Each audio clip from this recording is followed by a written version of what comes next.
नमस्कार दोस्तों एलआईसी के अंदर 180 करोड़ रुपए का इन्वेस्टमेंट हुआ है, वो भी सिंगल प्रीमियम।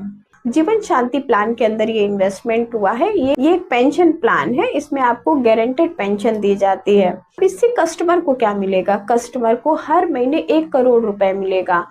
1 करोड़ रुपए कस्टमर को तब तक मिलेगा जब तक कि वो जीवित रहेंगे। उसके बाद उनकी वाइफ को वो 1 करोड़ रुपए मिलने लगेगा, और वाइफ के बाद बच्चों को जो उनका परचेज प्राइस था वो दे दिया जाएगा।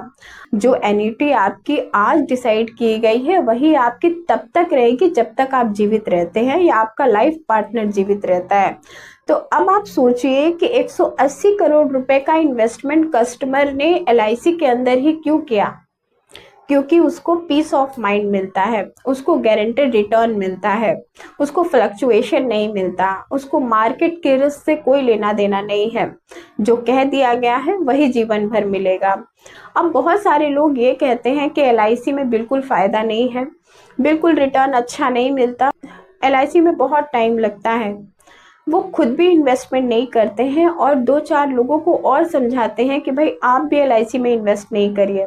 अब मैं आपकी सुविधा के लिए कंपैरिजन बनाती हूँ, जिसमें एक तरफ अदर सेक्टर्स रहेंगे और एक तरफ एलआईसी का कंपैरिजन रहेगा कि आप अगर भविष्य में कोई एफडी करना चाहते हैं, उससे रेगुलर इनकम लेना चाहते हैं या पेंशन लेना चाहते हैं तो आपको सहूलियत हो सके। सबसे पहले बात करते हैं एफडी की।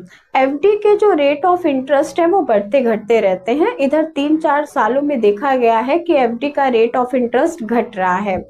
यही एलआईसी के अगर हम पेंशन प्लान की बात करें तो जो पेंशन आज आपको डिसाइड कर दी गई है वही पेंशन आपको तब तक मिलती है जब तक आप जीवित रहते हैं। पहला कंपैरिजन ये रहा। दूसरा, अगर हम म्यूचुअल फंड से कंपेयर करें एलआईसी को, तो म्यूचुअल फंड में मार्केट रिस्क होता है। कभी भी मार्केट अप हो सकती है और डाउन हो सकती है, आपको फायदा भी हो सकता है और नुकसान भी हो सकता है। यही अगर आप एलआईसी में इन्वेस्ट करते हैं तो आपको पहले दिन से ही पता होता है कि मुझे क्या मिलेगा। तो मार्केट रिस्क का कोई टेंशन नहीं होता, मार्केट से आपका कोई लेना देना नहीं होता।